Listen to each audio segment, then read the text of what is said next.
ঠাকুরগাঁওয়ের বালিয়াডাঙ্গিতে বাংলাদেশ জাতীয়তাবাদী দল বিএনপি বালিয়াডাঙ্গি উপজেলা শাখার উদ্যোগে ৮ মার্চ রোববার ইফতার ও দোয়া মাহফিল অনুষ্ঠিত হয়েছে।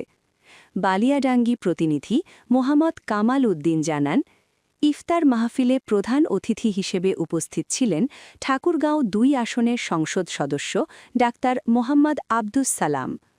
উপজেলা বিএনপির আহ্বায়ক অ্যাডভোকেট মোহাম্মদ ইউসুফ আলীর সভাপতিত্বে আয়োজিত অনুষ্ঠানে বক্তব্য দেন যুগ্ম আহ্বায়ক আবু হায়াত নূর নবী, যুগ্ম আহ্বায়ক খোরশেদ আলম, অ্যাডভোকেট আবেদুর রহমান, সদস্য সচিব জিল্লুর রহমান, যুগ্ম আহ্বায়ক অয়ন চৌধুরী, সদস্য ও সাবেক ভারপ্রাপ্ত সভাপতি সৈয়দ আলম এবং জেলা বিএনপির সাবেক সাংগঠনিক সম্পাদক জাফর উল্লাহ, জেলা বিএনপির সাবেক সহসভাপতি কাজী ফাহিমউদ্দিন পল্টু। এছাড়া বিএনপি এর অঙ্গ সংগঠনের নেতাকর্মীসহ উপস্থিত ছিলেন। অনুষ্ঠান শেষে দেশ ও জাতির কল্যাণ কামনা করে বিশেষ দোয়া অনুষ্ঠিত হয়। এ সময় বিএনপির চেয়ারপারসন ও সাবেক প্রধানমন্ত্রী খালেদা জিয়ার রুহের মাগফেরাত কামনা করে মোনাজাত করা হয়।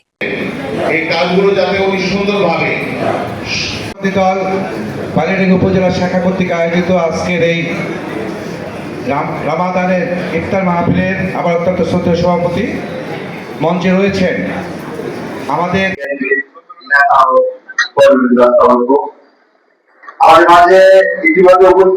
আমি জানি চলার পথে অনেক বাধা আসবে, সেই বাধাকে আমাদের অতিক্রম করতে হবে। আমরা বিগত দিনে 17 বছর ভুলে যেতে চাই, সেই ইতিহাসকে ভুলে গিয়ে আমরা এই এলাকার মানুষের কাছে আমরা তুলে ধরতে চাই জাতীয় দল বিএনপি সৎ পথে চলে মানুষের জন্য কাজ করে এবং মানুষের উন্নয়নের জন্য কাজ করে বলেই রাজনীতি করে। আপনারা এখানে যারা আছেন আমি জানি সবাই রাজনীতিবিদ, এখানে ইউনিয়নের প্রেসিডেন্ট সেক্রেটারি আছেন, ওয়ার্ডের প্রেসিডেন্ট সেক্রেটারি আছেন এবং অন্যান্য যারা আছেন সবাই আপনারা একটা সৎ উদ্দেশ্য নিয়ে নির্বাচন করেছেন। আল্লাহ যেন আমাকে তৌফিক দেয়, আমি যেন আপনাদের এই সৎ আদর্শটাকে আপনাদের যে মনের মধ্যে আছে সেদিকে যেন আমি পূরণ করতে পারি, এটাই আমার প্রত্যাশা আজকে।